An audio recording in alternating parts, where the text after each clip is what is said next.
What's up YouTube? It's Todd Horst here with Stacey Tracker. Today I wanted to talk about replacement cost, and as an introduction, most of my videos so far have been about options and the stock market in general. That's something I'm really interested in at the moment, but I really only got interested in that stuff because I'm interested in finances and I'm looking for additional sources of income. And just general curiosity. If you haven't used the market at all, other than like a 401k, you see your contributions, you see your nest egg build up, but you don't really know anything more than that. And so I think it's a good idea with anything you're investing in, your time or your money, you understand as much as possible. So I don't know how to fix everything on my vehicle, but I do know how to change the brakes and change the oil, some of the basic things, and I understand some of the overarching concepts of how an engine works and everything. So I'm really into finances in general, and so I thought today I'd talk about replacement costs, which is something that I don't really hear a lot of people talk about. And I thought I'd give myself a break from talking about options for a week. So what am I talking about? Most people have heard of opportunity cost. That's, to sum it up, you have to weigh the value of all the other alternatives and what those alternatives would give you. So again, this is time or money. The classic example is if I go to college, I will take 4 years to get my degree and I'll pay whatever, $50,000 to get that education. Is that actually worth my time and money? If I jump right into the workforce, not only will I have 4 years of pay, but I'll have started to work up the ladder. I'll be more knowledgeable and have more skills that I could take to another job if I needed to, or just like I said, climb up the corporate ladder or whatever you're doing. You get those raises along the way, plus you're obviously not going into debt for having to pay for college. So in the end, obviously, on the short term, at this end of those 4 years, clearly it's a better decision to not go to college because you'll have all of that money saved, assuming you don't blow it on something stupid. But anyway, that's after the first 4 years. Obviously, where it becomes trickier to predict is, in 20 years and 50 years, will that college education have paid for itself? So that's just the classic example of what opportunity cost is. But generally speaking, more practically speaking, everyday life, I try to think of what I could do with any given dollar. So yeah, you've heard the saying, penny saved is a penny earned. And that's a similar concept. But, if you have $100, you could invest that and it could grow into something after 50 years. You could buy 2 new Nintendo Switch games, whatever. You could go out to eat and take your friends and treat them to a nice dinner. There's a lot of things you could do with $100. And so you have to weigh all those different scenarios to see what is the best bang for the buck. And so it doesn't always have to be a financial gain. It can be an experience. Like I said, going out to dinner. Clearly that's worse financially, but you might have a really good time, and maybe it's been forever since you've seen your friends and whatever. So anyway, the whole point is most people are familiar with that. Obviously, people are familiar with the next two, purchase cost and resale value. When you purchase something, how much does it cost? And if you go to turn around and sell that, how much money will you get back? And so the classic example there is if you buy a new car, the second you drive off the lot, you've heard that the value drops significantly. They even have gap insurance for that difference. So that way, if you drive off the lot and get in a car accident, you won't lose as much money because technically you would have been upside down on your loan there. But anyway, so the fourth bullet point here is what I actually want to talk about is replacement cost. Again, this is something that I think about a lot, and I've never really heard other people talk about. I'm sure people do talk about it. Maybe they're using different terminology, and that's why I'm not recognizing it. But anyway, so I thought I'd just talk about my thoughts here. So really, what I'm talking about is deriving the value of an object or an experience or anything like that based on the cost of replacing it. So typically people only think about the purchase cost of an item and the resale value of an item, and I'm sort of flipping that on its head and disregarding those values and instead thinking about the replacement cost. So what's an example of this? Right now it's at the end of January 2020, and I sold my truck at the end, or at the beginning of December, so just about a month ago, 2 months ago. It was a 1994 Toyota truck. It had only had 130,000 miles on it. I had bought it from an elderly guy who basically only put 60,000 miles on, excuse me. And so over the 15 or whatever years that I had owned it, I put another 60 or 70 on. I had gotten in a pretty bad accident, and my father and I replaced a bunch of parts and used a sledgehammer on the hood to get it to latch again, etc., etc. It was pretty rough shape, so I had to get a reconstructed title. It had manual everything. It was a stick, manual windows, manual locks, no power steering, no AC. It was only two-door, of course. And the Kelley Blue Book was $1,000 on a good day. I'm sure it was actually much less than that, but we'll just call it $1,000 even. Obviously, the value of a vehicle can only go so low because of the scrap value. But anyway, I ended up selling it for $1,000, which I thought was a great value for me and for the guy that bought it. Because like I said, it did only have 130,000 on it, and there weren't any issues with it. But it was time that I upgraded. I've been able to technically afford an upgrade for a while, so it does feel nice to drive a newer vehicle.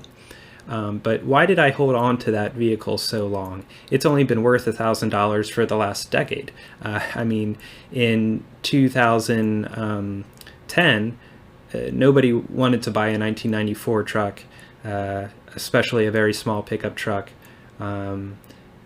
any more then than they do now. There is a market for it, but it's a smaller market compared to just your standard F-150 or something like that. The reason I held on to it was because the replacement costs. I could sell the vehicle for $1,000, but in order to replace the vehicle with something that I could actually use as a truck, which I was still using that truck as a truck, I would haul things around plenty of times. So to get a new truck, you're looking at least $10,000, and what I wanted was a Honda Ridgeline, and they're currently around $28,000. I got mine for with a reconstructed title, so it actually was much cheaper than that. But for the most part, Ridgelines are still around $30,000. 1 second, I'm going to drink my tea. It's a little cold. Okay. So I said to myself, yes, this truck technically is only worth $1,000, but it's actually worth $20,000 to $30,000, because if I want to replace this with something that will last me and be able to fulfill my needs, yes, I am being a little bit picky. I could probably get an $8,000 or a $10,000 truck, but is it going to be reliable? Is it going to be able to haul anything? Or is it going to be rusted out? So if you're familiar with trucks, that's a big problem, especially in the Northeast where I am. So anyway, the replacement cost is $20,000. So to me, that truck was worth $20,000, and until I can get rid of the truck and not care about spending another $20,000, I'm not going to get rid of the truck. I'm not sure if that made sense, but I had to be prepared to throw $20,000 away in order to get rid of that truck. And that is sort of where I am at in my life. So, you know, I've worked hard to get to that point, so I don't want to, you know, sound either way. I'm not struggling, but I'm not, you know, living some crazy life or anything. But the point here is that if I would have only thought that the truck was worth $1,000, I probably would have gotten rid of it a long time ago. And so just moving on to the next bullet point to keep things moving. If you value something based on the replacement cost, you're going to be less tempted to replace it. Again, if I looked at the truck and said, it's a piece of junk, it's only worth $1,000, then why would I hold on to something that's near worthless? I'm just going to get rid of it, get something better. As we all know, though, vehicles lose their value. And to me, replacing it was much more than $1,000. It meant $20,000. And so I really wasn't tempted to replace it. And that's why I held on to it for so long. You know, so again, this is kind of just like a life hack. If you list all the reasons you want to purchase something, that's basically where people stop. And you really need to list all the reasons that it's not a good idea. And so some of those would just be the increased debt and the wasting of a product that you already own. And then some people don't consider the environmental concerns, which, you know, maybe you're into that thing, maybe you're not. But you can still recognize that there's waste being generated, and it's probably going to end up in some landfill in China or something. Consumerism, you know, I'm not sure how, again, what your values are, but I sort of value minimalism and not being part of the consumerist economy where I'm just going to go out and consume everything I can just for the sake of consumption. Obviously, I buy a lot of things, and that's fine.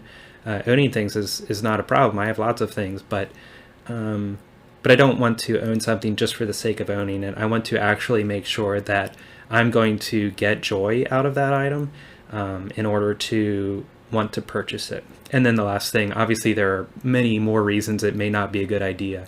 But the last reason I have here is opportunity cost. Again, what else could I use this money on to further my goals or my family's goals? Maybe I want to retire early. And if I'm constantly wasting it on Starbucks, then, you know, I'm not going to have the funds to put towards something else. The other thing I really do is I sit on any purchases for weeks, and I really mean weeks. Actually, it's been years. Originally, when I was thinking about getting rid of my truck, probably over a decade ago, I was thinking about maybe getting a Toyota Prius or a Honda Fit, and it had been all over the map. I wanted a Ford Focus hatchback for a while, and so I sort of went from different phases of my life having different requirements, and then I sort of landed back where I started, where I really do need a truck to help me move all the things I move. I have apartments, which I'll get into in later videos, but whenever a tenant moves out, there's trash that needs moved around, or, you know, just the other week a fridge died and I had to haul a fridge in. So there's plenty of those things that if I would have gotten one of those other vehicles, it wouldn't have worked out. But I had always planned on what I was going to get. If my truck died today, what would I get? And those are just thought exercises I have. So I'm planning ahead, and I'm thinking about all of the different criteria that I need for something to meet my needs. And so if you're really analyzing that, I think you get away from those impulse buys. You know, Amazon on our smartphones makes it really, really easy to purchase things. And obviously I use Amazon, I use Subscribe and Save, and it's great, but you want to think about the things you're getting, and if you do, I think you'll really be able to make a difference and save a lot of money. So hopefully today was a little bit of a shorter video. I'm not sure what I'm at. In closing now, my website's Stacey Tracker. It's just me. and I do work on it every week, whether it's bug fixes or new features or stability or scaling. A couple weeks ago we switched our hosting company, and then this week I added a summary on the history page. So I do continually add features and fix bugs, and if you have any features you need to track your stocks or options, let me know, and see if I can get it into the site. If you would just want to try it out, there's a free demo account, so it doesn't ask for your email or anything like that. You can just sign in, give it a whirl, see what you think, and give me feedback based on that. And then if you are interested, it's only $9.99 a month. And I hope that you will be able to see the value in the analytics and the sort of helping you see where you're successful, and hopefully that's worth the $9.99 a month. Anyway, that's all I have for today. If you give me a thumbs up, that doesn't cost you anything, but it does really help me out a lot. One of these days I do actually hope to get a thumbs up. So far I haven't been that lucky, but anyway, I'll keep doing it till I get one. So anyway, thanks. Have a good night. Bye.